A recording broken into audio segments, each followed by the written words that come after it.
sugar cane, so on and so forth. How you doing, my brother? Let me ask you a quick question. How you doing? What's your name? Louis? Is that Louis? Nice to meet you. My name is Zephaniah. All right, Louis, I want to ask you a few quick questions. First off, do you know what your nationality is according to the Bible? Well, according to the government, I'm an American. You said you're an American? According to the government. According to the government, you're American. Okay. All right. Well, let's check out this sign. Look at this sign over here. On the left side, on your left side, these are the names that God gave us, right? Yeah. Judah, Benjamin, Levi, Ephraim, so on and so forth.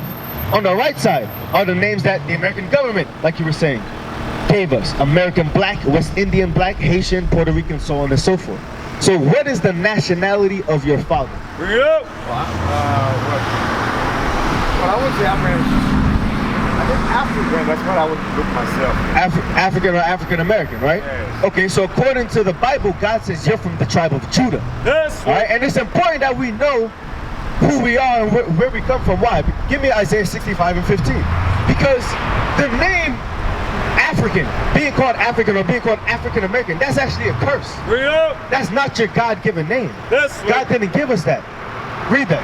Isaiah chapter 65, verse 15. Listen up, Louis. Listen to this. And ye shall leave your name for a curse unto my chosen. God said that his chosen people, you, Louis, you from the tribe of Judah, he said you would leave your name for a curse, being called American Black or African or African American. Let's read that again. Pay attention. And ye shall leave your name for a curse unto my chosen. You hear that? He said you are going to leave your name for a curse unto my chosen, because he chose these 12 tribes. That's the right. So-called Blacks, Hispanics, and Native American Indians. But we decided we didn't want to be God's holy people. Give me Deuteronomy 7 and 6. We didn't want to be that. We decided rather than being above all people, we wanted to be below them. We wanted to try to be equal to them. Does that make any sense to you? Can you see how many of our people today, especially the American Black man, American Black woman, they're trying to live life as though they are the so-called white people? They're trying to emulate them. They're trying to do something like keeping up with the Joneses. That's the same thing. Read. Deuteronomy chapter 7 verse 6. For thou art an holy people unto the Lord thy God. The Lord thy God had chosen thee to be a special people unto himself. He said God chose you to be a special people. So Louis, if you're a special people, doesn't that mean that there has to be something different from you and that's going to distinguish you from everybody else? Yep.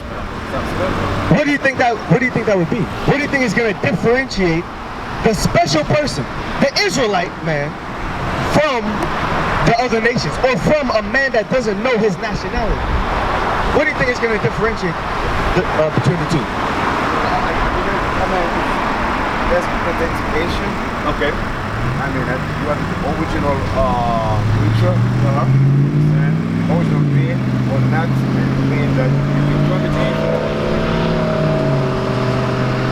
I got you. Everything you're saying is correct. This is the main thing right here that marks the difference between those that know who they are and are considered and know that they are special, and those that don't. Let's read.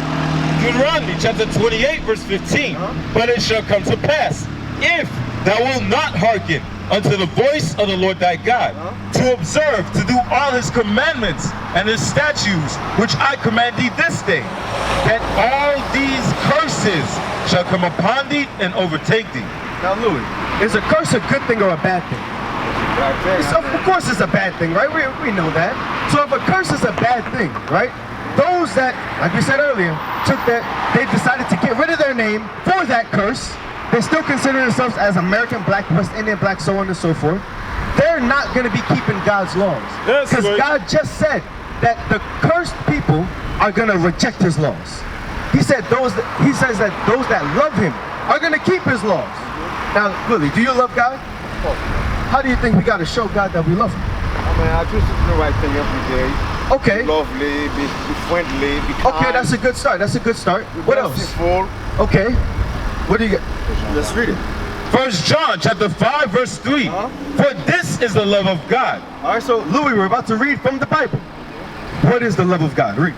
That we keep his commandments. You heard that, Louis? So what is the love of God? It's commandment. Keeping his commandments, right? Yeah. So if you actually love God, you're gonna follow what he says, correct? Yes, Lord. All right. So now we're gonna get some of the laws, all right? Yeah, You gotta. I have to go, guys. Okay. But hey, before you go, remember, before you go, because many of our people, we've been showing God how we thought we love Him, according to what man says. So we gotta do it the way God says. What do you got? No, I don't want numbers 15, 30. Give me beer. Leviticus 19. Now look, remember, if you're a special people, there's a certain way you have to act to differentiate yourself between you and the other nations, those that God did not choose. Let's find out one way. Read. Leviticus chapter 19, verse 27. You shall not round the corners of your heads. Neither Hey, shall... Louis, you hear that? I'm listening. What did he just say? Say that again. Pay attention. Leviticus chapter 19, verse 27. You shall not round the corners of your heads. You heard what he just said? What does that mean? You shall not round the corners of your head. Well, I guess it's like straighten up yourself and then keep doing the commands, keep following God's commands and live accordingly. Okay, let's get one that says it a little bit easier. Leviticus 21:5. Read that one. Pay attention, Louis. Pay attention to this one, all right? Listen closely. Yeah, I'm listening. Leviticus chapter 21, verse 5. They shall not make baldness upon their head. That sounds a lot easier to understand. He said, you shall not make baldness upon your head. Yeah, what is that boldness? What is that? Say it again. What does boldness mean? What does baldness mean? Meaning you don't have any hair. Meaning you shave the hair off. That's why I said you shall not make baldness upon your head. Now, Louis, let me ask you, do you shave off your hair? Well, I mean, I do because I'm bald. You said you do because you're bald? It's a difference between being bald naturally and your hair falling out and you making yourself bald, all right? Let's read that. Leviticus chapter 13, verse 40. Yep. And the man whose hair is fallen off his head, he is bald, yet he is clean. That's what you just said, Louis. You're bald naturally because your hair fell out your head. God said that's clean. But the problem is, Leviticus 21:5 again, read. Leviticus chapter 21, verse 5. They shall not make baldness upon their head. The problem is, Louis, a lot of us make baldness upon your head. So are you taking a razor every few mornings and shaving your hair bald? No, not really. It's always seven. Are you cutting it low to where it's a zero? Where Yeah. you got no guard on it? That's making baldness upon your head. God That's said you right. should not do that. Why? Because that's... you Guys, mean, thanks, man. I gotta go. I'm on time. But thank you, man. I got the infos. all right, I will look, follow when you up get with a guys. chance, check out the flyer, all right? Okay, We have bye-bye. a- Nation is family. Nation is community. Nation is men leading by example. Nation is women's support.